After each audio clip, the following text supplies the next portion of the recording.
I got the moves. I got the moves. Oh, I'm making moves. You gotta move. You gotta make the city move. Like, whoa. I make the city move. I got the move. Before I start, if you're new here and enjoy the video, please be sure to subscribe for more NBA content like this. I'm trying to hit 10,000 subscribers by the end of the year, so all support is greatly appreciated. If you enjoy the video, be sure to drop it a like as well. It does more than it seems.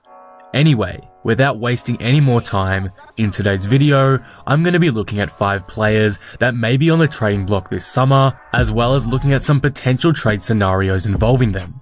Again, if you're new here and enjoy the video, be sure to subscribe for more NBA content, but with that all being said, let's get right into this top 5. Number 5.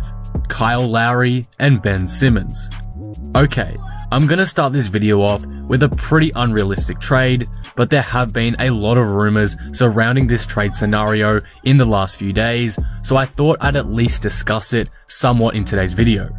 Don't dislike the video, I know it's a bit unrealistic, but this is a blockbuster trade and it will be fun to talk about. According to reports, the Toronto Raptors want Lamelo Ball in this upcoming draft, but obviously they don't have a high enough pick to obtain him. This means they'll have to pull off some kind of trade to get a top pick, and according to reports, they're trying to get the Warriors one. This is what I believe a trade could look like between the 3 teams. The Philadelphia 76ers get Kyle Lowry, Norman Powell, and OG Anunoby, as well as a 2020 first round pick from Toronto and a 2022 first round pick from Golden State. The Raptors receive Andrew Wiggins, Al Horford, and the Warriors 2020 first round pick, which is projected to go top 3, and the Warriors finally get back, of course, Ben Simmons. This is one heck of a deal, and it would be one of the craziest in the league's history. It's such a blockbuster move. But why would each team want to do this? Why would it benefit each team? For the Raptors, even though it seems a bit stupid for them, I actually don't mind it at all. They get the Warriors pick so they can hopefully draft Lamelo Ball, which is the point of the trade, as according to numerous rumors, the Raptors want to move up the board so they can draft Melo. Obviously, rumors are rumors, so who knows how likely this is, but for the sake of the video, we'll say it's likely this trade goes down. Also, getting Wiggins is solid for them, as he's a young player with a lot of potential still, and in a pairing with Siakam and Lamelo, may finally turn into something above decent. The only real negative I see in this trade for Toronto is the addition of Al Horford. He doesn't really fit at all in Toronto and is only included in this package for salary reasons. Losing Lowry hurts. He's been so loyal to the franchise and they've done so well with him, but he's getting old now and there's only 1 year left on his contract. A lot can happen in a year, so the Raptors may not want to lose him for nothing. We also saw how quickly the Raptors gave up DeRozan, even though he'd been such a key piece to the organization, so who's to say they won't do the same with Lowry? All I'm saying is it's possible it's not completely out of the picture that they do trade Kyle Lowry. Losing Anunoby and Powell will hurt a little as well, as both were improving immensely this season, but I think the Raptors will survive without them long term. You also may be wondering why the 76ers would want to do this trade as they lose Ben Simmons. To me, the 76ers do this if they decide the duo of Embiid and Simmons won't work, which has seemed likely, especially after this year's disappointing season. In this case, the 76ers would have decided that Embiid is the player they want to build for the future around, which isn't unlikely to happen at all. The 76ers landing Kyle Lowry makes an interesting combination of the 2 stars in Embiid and Lowry, and definitely one I'd like to see play together. In my mind, I think they'd likely mesh well together. If they don't, it's fine. They'll have Lowry for a year before he hits free agency, and they can let him walk in 2021. Powell can add spacing to the team, which Philly lacked a lot of this past season, and the picks are obviously nice additions. The biggest win here to me though, aside from picking up Lowry, is offloading Al Horford. Horford was an absolutely terrible fit on Philadelphia, and it really messed up their spacing, so to have him gone is a huge W. Finally, the Warriors. Getting Simmons is obviously a huge W. He would be an amazing fit in their system. Trading away their pick shouldn't bother them at all as well, as they don't need a young player when they have a superstar in his prime on their team, and their core of Clay, Steph and Draymond is still intact. They are still a legit title contender, so I think the pick is a great trade bait for another star. Also, Wiggins wasn't too great of a fit in my opinion in their system, so losing him doesn't matter, especially considering who they get back. So overall, whilst this trade is a bit out there, I think that the trade idea I came up with is somewhat realistic and fair for all teams involved. Let me know what you think of the deal below, but now let's move on to the second trade in this video. Number 4. Joel Embiid. I spoke of a Joel Embiid trade in one of my last trade videos, but I found one that's even better, at least in my eyes. Joel Embiid and Ben Simmons have had their difficulties all year playing together, their playstyles have just not suited each other, and they really just held each other back. This now leaves the 76ers with a tough decision, as it's clear their star players play better without each other. So which one do they trade? In my opinion, it has to be Embiid, as Simmons is far easier to build around and has a higher ceiling and more potential, as well as being a much healthier player. So, who wants Embiid? In my opinion, this is the best trade for the 76ers, and it involves the Miami Heat. The Miami Heat get Joel Embiid, and the 76ers get back Bam Adebayo, Tyler Hero, and Duncan Robinson. I absolutely love this trade for the 76ers. Pairing Simmons with a center like Adebayo would be insane, and with close to elite young shooters in Hero and Robinson incoming, the spacing problem on this team would basically disappear, and I think the 76ers would dramatically improve with these additions. However, I am afraid the Heat probably won't pull the trigger on this deal, even though it's not a terrible move for them. Adding Embiid is great, he's good friends with Jimmy Butler, so the chemistry is already there, and they would have the potential to be a top 3 team in the East with their current squad. But this would be a win-now move, a championship or bust decision. With Bam Adebayo likely taking out the most improved player this year, his potential / ceiling may be better than Embiid's current level of play, and Hero clearly has great chemistry with Butler, so do the Heat really want to stuff all that up for a slightly better chance at a chip? Personally, I think waiting would be better and letting their young guys develop, but if they do pull off this trade, I wouldn't be overly mad at them, as it does make them a more legit title contender, in my eyes at least. Overall, I think this is a very solid trade, but it kind of benefits the 76ers a lot more than the Heat. If I'm the 76ers and I get this offer, I'm no doubt pulling the trigger. This is a fantastic, no-brainer deal for them, and if you disagree, then you're probably biased. However, I do understand potential concerns with the Heat side of the deal, and that's why this rumor will probably fall through, but at the end of the day, the idea is out there. The Heat are reported as a top team to be in trade talks this summer with Philly, so we'll just have to wait and see. All I can say is, this is an amazing deal for Philadelphia, but perhaps a bit risky for the Miami Heat. Number 3. Derrick Rose. The Detroit Pistons are pretty much officially rebuilding. They traded Drummond at the deadline, and there are constant rumors floating around that the days of playoff contention are over for this franchise for the next few years, perhaps proven with their shocking record this season. One player that was on the trading block at the deadline this season was Derrick Rose, but he was never moved, even though there were many rumors hinting at it happening. Now, with the offseason nearing, rumors involving D Rose leaving Detroit have picked back up again. This time, a new team has emerged as a favorite to pick up D Rose, not the LA Lakers.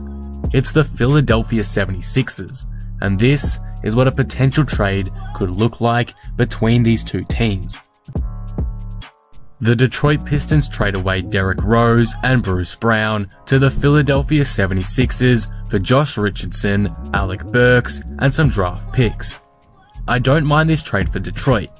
Obviously, they need to trade away Rose for their rebuild, though Blake Griffin is probably the guy they want to trade away first, but I'm going to assume they will here. Rose doesn't fit the timeline of the Pistons team, with young guys like Luke Kennard and Christian Wood starting to come into their own this season. Also, with their projected top 5 pick, this could be used to pick a future star talent, so it doesn't make too much sense to me to keep D-Rose on this team much longer. Alec Burks is a solid pickup. Josh Richardson is a decent young player, and depending on who the Pistons draft, Jay Rich could be a good surrounding piece for that young player and Christian Wood for the future. For the 76ers, this trade is okay. Rose wouldn't exactly be an amazing fit alongside Ben and Joel, but I can see him having a great role off the bench as like a 6th man, and I think he could make the 76ers second unit extremely deadly. He'd add the scoring creation and playmaking ability Philly lacks in that area, and again, I think as a 6th man, Rose could work quite well in Philadelphia. Overall, this is a pretty decent trade for both sides, but it's mainly happening so Detroit can get their rebuild underway. I know a fair few of you will think this trade is unrealistic, but there have been some rumors and reports on this deal potentially happening, so I'm not the only person saying this. At the end of the day, I think both sides win in this deal, even if they only make slight improvements to their teams. Again, this is to help the Pistons rebuild and to get Philadelphia some guys who can space the floor and create their own shot when Simmons and Embiid are both off the floor, which I feel like Rose will easily be able to do. Overall, it's just a good trade for both teams in their current situations. Number 2. Victor Oladipo. A few days ago, a report came out stating that Victor Oladipo had been offered a 4-year, $80 million contract extension before the season began from the Pacers, and Oladipo felt disgusted and insulted by it. This therefore gives some reason for potential trade rumors involving Oladipo to occur, as if things aren't fixed between him and the organization soon, he may request a trade or simply be put on the trading block by Indiana. One team has picked up on this, and there have been some rumors of them targeting Oladipo this offseason via a trade. That team is the New York Knicks. So, what would a trade look like between the Knicks and the Pacers? The New York Knicks received Victor Oladipo for Alonzo Trier, Dennis Smith Jr., Elfrid Payton, and the Knicks' 2020 first-round pick. For the Knicks, this is obviously a great move for them if they want a star immediately. Oladipo will become the go-to star option for the Knicks, a player they have lacked these past couple years. Oladipo is a great playmaker and shot creator and will bring hype back to Knicks basketball. Plus, the RJ Barrett and Oladipo duo seems fun on paper at least. The only thing that stings here is losing that 2020 first round pick, which could go top 5, but with the lottery system, who knows how likely it is the Knicks pull a top player and one that will be an assured star for the future. Oladipo has proven he's an all-star level player, barring any further injuries, so to me, this still makes a lot of sense for the Knicks, even if it means coughing up this year's draft pick or interchanging it with a future one. For the Pacers, this deal probably only happens if an agreement between them and Oladipo can't be made on a contract extension, and this causes Victor to request a trade. The 2020 draft pick is obviously the biggest selling point for them here, but they get plenty of young pieces in return that could develop in their system and that somewhat fit in the timeline of this team. As you've all probably noticed, they're all guards, as the Pacers already have enough bigs into Sabonis, Turner, etc. And personally, I think a guy like Dennis Smith Jr. could be something decent in the Pacers system. To me, this is a good return package for Oladipo, and they get enough compensation in my eyes to believe that this deal is fair. Overall, this is a really good deal in my eyes for all sides involved. Oladipo goes to the mecca of basketball to get a fresh start and hopefully be paid a serviceable amount. The Knicks get their star guard they've been searching for, and the Pacers get back a nice selection of young players and a valuable draft pick. To me, no team goes wrong if they pull the trigger, and it will be a blockbuster trade for sure. Number 1. Chris Paul. Finally, we have Chris Paul. Even though the Thunder have been amazing this season and have been one of the most surprising teams, there's still a chance they lean into the rebuild this summer. The New York Knicks know this, so multiple reports and rumors have come out lately stating that the Knicks will try to trade for Paul this summer and land him in a blockbuster deal. So, what would that deal look like? Please keep in mind that this trade idea is assuming the Knicks absorb Paul's contract into their salary cap space. The New York Knicks receive Chris Paul, and the Thunder get back Reggie Bullock, Frank Ntilikina, and either the Knicks' first round pick for the 2020 draft or a future first round pick. This trade obviously makes a lot of sense for the Knicks. Chris Paul has turned every team he's been traded to in his career into a playoff team, and though you might think that may not happen with the Knicks, the Thunder were given a 0.2% chance to make the playoffs this season by ESPN, and the general consensus was this was a bottom feeder team. They finished 5th in the West, so I would not blame the Knicks at all for making this trade. For OKC, I get why you may say it doesn't make sense after this season, but let's look at this from a different angle.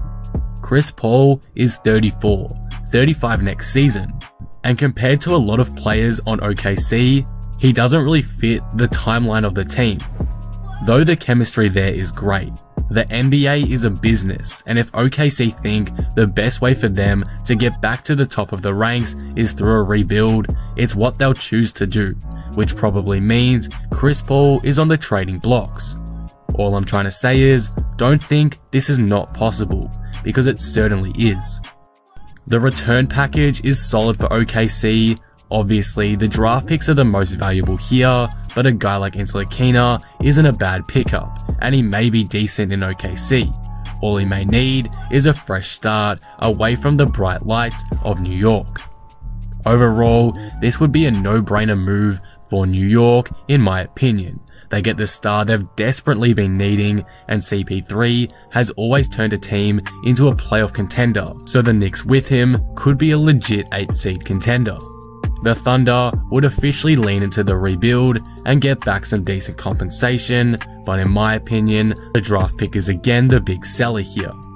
Once again, it's a good deal for both sides, and fans on both sides should not be mad if they pull the trigger on this deal come the NBA offseason, whenever that may be.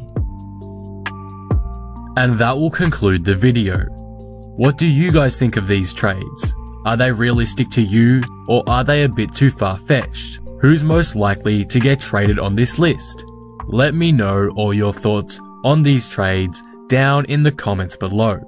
If you enjoyed the video, be sure to drop it a like and subscribe. But with that being said, I am out. Peace.